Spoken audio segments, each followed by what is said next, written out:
بسم الله الرحمن الرحیم. السلام علیکم و رحمت الله و برکاته.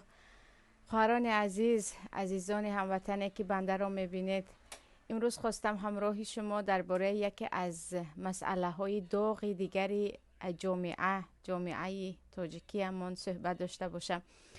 خیلی که میدانید هر روز میشنویم نصیحت برای اصلاح شدن دخترکان، نصیحت برای از بداخلاقی بازگشتن دخترکان و این چونین زیاد میشنویم درد دل زنهای غریب رو که به خاطر اینکه شوهر ندارند یا شوهری بیمار دارند یا عموما شوهر دارند و زندگی طاقت نافرسا دارند، سفر کردند به کشورهای غریبی. و زیاد این چونین میشنویم که چرا امروز دخترک ها علل خصوص در جوانی و هزار و یک گناه دارند دست میزنند. چرا؟ آیا خود آنها گناهگار هستند؟ بد اخلاقی از آنهاست یا اینکه مجبور هم هستند؟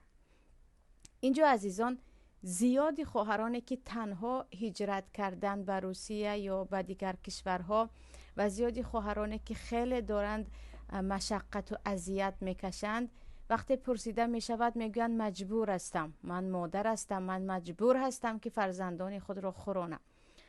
چرا زن تاجیک به این احوال گرفتار است؟ چرا دخترچه 18 ساله تاجیک باید برقصد یا کار دیگر کند که پول جمع کند؟ چرا این همه مصیبت بالای زن تاجیک است؟ آره، بعضیا میگویند خود دخترها عیب دار، بعضیا میگویند خود حکومت عیب دار، بعضیا میگویند جامعه عیب دار. ولی عزیزان، حل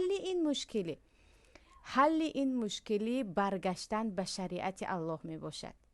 اول برگشتن به قانون الله می باشد.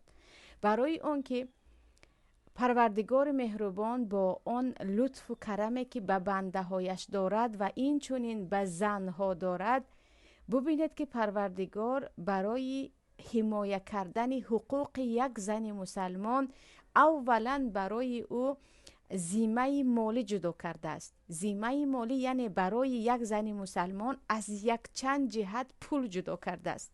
برای چی؟ در همین دنیا هر کسی که پول ندارد او محتاج است و به هر کار دست میزند.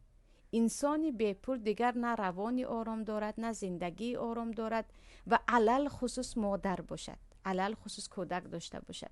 چی کار کنم که شکم فرزندان من سر باشد؟ حال پروا ندارد از کجا پول به دست می آید، مهم شکم فرزندان من سر باشد. انا برای همین که بے پولی خار و ذلت، خاری و ذلیلی هست. بے پولی انسان را به کدام گناه های می برد و علل خصوص زن را به کدام پستی ها می کشاند. پروردگار برای زن مسلمان فرض کرده است که مردها پول برسانند، آن هم از یک چند جهت که متاسفانه یگان تای آن در ما در جامعه مسلمان تاجیکی تقریبا وجود ندارد. ببینید، در ما میراث است، میراث یک زن، در ما مهر است، در ما نفقه یا گفتیم چای پولی هست و این چونین کمک به یک زن بیچاره هست. ببینید کدام اینها هست. از خودمون شروع کنیم، دور نرویم. و خیلی میخواستم وقتی همین صحبت مرا میبینید همچون یک خواهر یا همچون یک مادر یا همچون پدر و برادر ببینید. کسی همچون شوهر این صحبت رو گوش میکند یا خواهر شوهر یا برادر شوهر گوش میکند، فکر میکند این فقط طرفداری عروسان است. نه، همچون مادر، همچون خواهر و پدر این صحبت رو ببینید، پس میفهمید که همچون پدر شما به همین صحبت ها نظرتون چی هست یا همچون مادر. ببینید، در شریعت پروردگار برای زن میراث جدا کرده است. للذکر مثل حظ الانثیین. الله میگوید شمایان ای مسلمان ها اگر وفات کردید، خواه زن باشد خواه مرد، دختری شما نیمی پسر شما باید میراث بگیرد. نه اگر فقط دختر باشد، دخترها برابر بین هم تقسیم میکنند، چیزی که میموند البته پس از پدر و مادر و دیگرها گرفتن. اولا فرزند دختری در شریعت به میراث حق دارد، چه از پدر باشد چه از مادر باشد. فقط اگر برادر دو قسم گیرد، دختر یک قسم گیرد. یعنی اگر پدر بمیرد، از پدر مالی که مانده است پس از تقسیم شدن به پدر و مادرش اگر زنده باشد که 6 میگیرند، دختر نیمی برابر پسرش را بگیرد. اگر 3 خانه باشد او 1 خانه را میگیرد، اگر 1 خانه باشد تقسیمش میکنند به 3 و قسم پول همان را میدهند. چه دختر پدرش بمیرد چه مادرش. این چونین زن از شوهرش میراث میگیرد. زن از شوهرش میراث میگیرد، اون هم 8/1 اگر فرزند داشته باشد، یا اینکه 4/1 اگر شوهر فرزند نداشته باشد. این میراث را میگیرد. اکنون ببینید، همچون دختر میراث میگیرد، همچون زن میراث میگیرد و این چونین همچون مادر میراث میگیرد. یعنی در اسلام در آیت، اگر نگاه کنید به آیت 11 سوره نساء، کاملا موضوع وسیع است که من اینجا فقط کوتاه میگویم. و این چونین همچون مادر به 6/1 میراث دارد. اگر ببینید امروز اگر هر یک پدر و مادر همین قسمی میراث دختر خود را دهند و برادر را بگویند که من مثلا خانه را دادن نمیتوانم، قسمی تو را پولش را میدهم، الکه این یک مقدار پول است. اما در کدام خانواده ما برای دختر میراث جدا شده است؟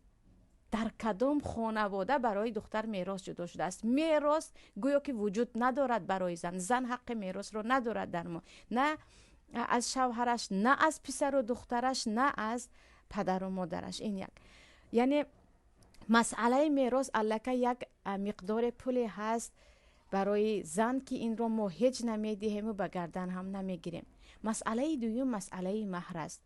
عجبا اینقدر درباره زن صحبت میکنن، اینقدر درباره احترام شوهر دارن صحبت میکنن. زنها گوش کنید، زنها گوش کنید. آره، احترام شوهر پس از عبادت پروردگار می ایستد و تقریبا برابر پدر و مادر است. بعضی علما میگویند بالاتر، اما تقریبا، چون درباره پدر و مادر الله زیاد در قرآن میگوید، زن و مرد را جدا نمیکنند.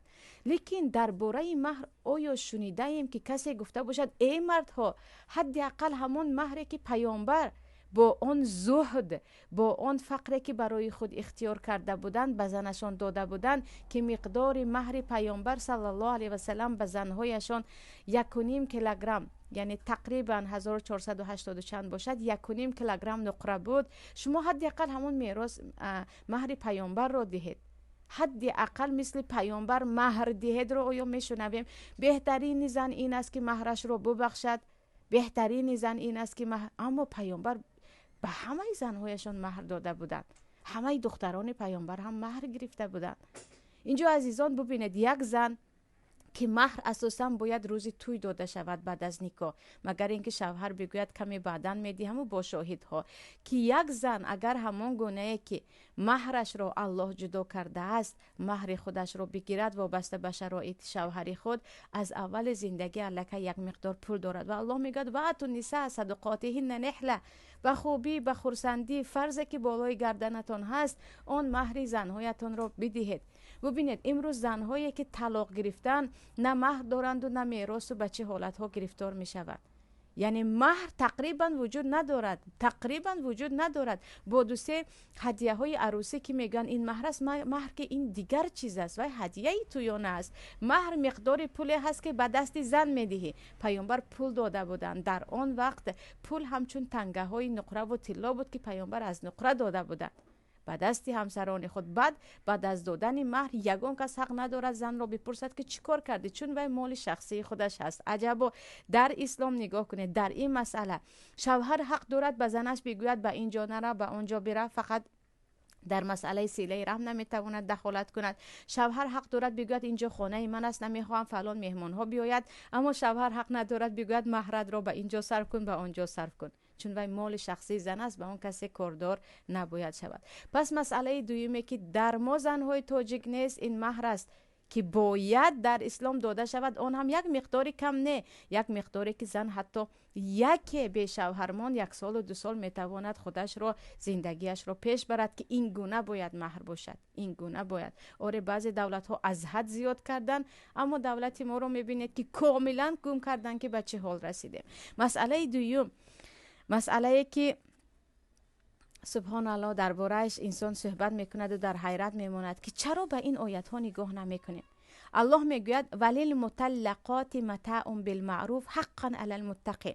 شما وقتی زنی رو طلاق میدهید میگوید الله برای او مقدار پول بدهید، برای او مقدار مال بدهید، تا که خاطر شکسته او جبران شود، تا اینکه آن دل شکستگی که در شما دید دیگر با آن پول کمی باشد هم جبران شود.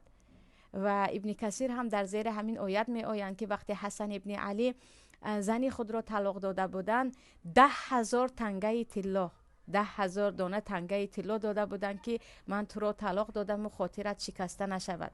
عزیزان، در ما بجای این که تو را طلاق دادم پس از این زندگی تو چگونه می شده باشد گویند، برعکس از زن چیزش رو میگیرند و به کوچه سر میدهند. به کدام اسلام راه یعنی راست می آید این؟ به کدام وجدان مردانگی این چیز راست می آید که زنت رو هم طلاق دهی، هم به جای اون که اون گفته الله رو کنی که میگوید ولی المطلقات متاع بالمعروف، تو میگیری چیزی او رو میگیری. به جز مهرش الله میگوید زن رو طلاق دادی مقدار به دستش پول بده.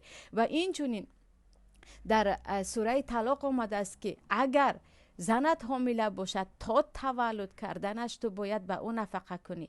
اگر زنت حامله باشد، اگر زنت شیر دهد یا به کودکای تو نگاه کند، تا زمانی که او کودکای تو را نگاه میکند تو باید شرایط او را مهیا کنی، جای زیستی او را، خورد و خوراک او را، برای اون که او همچون مربیه فرزندان تو را نگاه میکند به گردن تو هست. وگرنه تو میتوانی حتی میگوید الله دیگر نفر را بگیری که در سوره بقره هم در این آیه درباره وقتی ولی والدات یرضعن اولادهن حولین کاملین است، در پایانش الله در این باره صحبت میکند. پس عزیزان نگاه کنید، زنی طلاق شده رو چه خیلی گفتم به جای اون که خاطرش را شکستیم، خیر عیب از که هم نباشد، از که هم نباشد و اون مقدار کمکش کنیم، هنوز فرزند نداشته باشد، این فرزند داشته باشد حتما بدهی که او باید به فرزندان نگاه و بین کند. و چیز دیگر اینجا این است که الله میگوید و علی المولود له رزقهن و کسوتهن بالمعروف. شما زنی خود را با جای زیست و با لباس و عموما با شرایط مهیا کنید. یعنی نگاه کنید، اسلام میگوید زن حق میراث دارد، زن حق مهر دارد و این چونین زن حق نفقه و چای پولی یا زندگی دارد. این همه تامینش به گردن مرد است. اگر نتواند چه؟ اگر نتواند باید صبر کند تا این شرایط رو پیدا کند، بعداً مرد زن بگیرد، مگر زن به این حالت ها راضی باشد. اکنون ببینید، آره در خانه هست، پس از ازدواج خواه نخواه مرد به شرایط زنش نگاه میکند، اما نه میراث را میبینیم، نه مهر را میبینیم، نه آن جبران پولیه که به خاطر طلاق باید بدهید و بعضی علما میگن فرض است و نداد گناهگار میشوند، آن را میبینیم. بعد از این شکایت داریم چرا زنهای تاجیک اینقدر دارند بی حیا میشوند، چرا زن تاجیک تنها به روسیه میآید و کرد میخورد و کرد میزند، و چرا دخترکای 16 ساله و 17 ساله دارند در تویها با آن همه بی حیاگی میرقصند و پول جمع میکنند. چرا؟ مگر خودمون نمیگوییم؟ یک پدر به خود بگوید برای دخترانم من چی کردم و چی باید کنم، پس از مرگ من دختران من چی میشده باشد. یک مرد بگوید که من به زن خود چی کردم، یک من از دنیا رفتم، این زن چی دارد از خود. مادر هم باید فکر کند. این چیز را باید همگی فکر کنیم. همگی وقتی فکر کردیم و برگشتیم به قانون الله، به این فرموده هایی که من ذکر کردم، میبینید که زن تاجیک به این حالتی که امروز دارد گرفتار نمی شود. زن تاجیک با آن پستی که امروز دارد می رود گرفتار نمی شود که باید از خانه ها تغییر این قانون ظلمی مردمی که در ما هست شروع شود. اما در بعضی کشورها که برای زنهای مطلقه یا طلاق شده دولت هم پول مقدار جدا میکند، اون از شوهر نه، خود دولت برای زنهای طلاق شده تا جایی که جای کار یا بعد یا اینکه شرایطش خوب باشد حالتش رو دیده به او پول جدا میکند. از این هم خبر نیست، از این هم خبر نیست، برای این کسی هم صحبت نمیکند. برای همین عزیزان با این صحبت امروز هم خیلی امید دارم که تغییرات از خانواده یکایک شما شروع شود. هر یک پدر و مادری که بنده رو میبینند بگویند که برای دخترمون، برای خیلی که برای پسر اینقدر فکر میکنیم، برای دخترشون هم فکر کنن، تا اینکه نمیدونیم مرگ و زندگی کی است. پس از مرگ دخترکای شما یا پس از طلاق زنهای ما به آن حالتی که امروز اکثریت دارن نافتن. در پناه الله یگانه باشید، بگذار قانون الله در خانواده های شما حکم گذار باشد. السلام علیکم و رحمت الله و برکاته.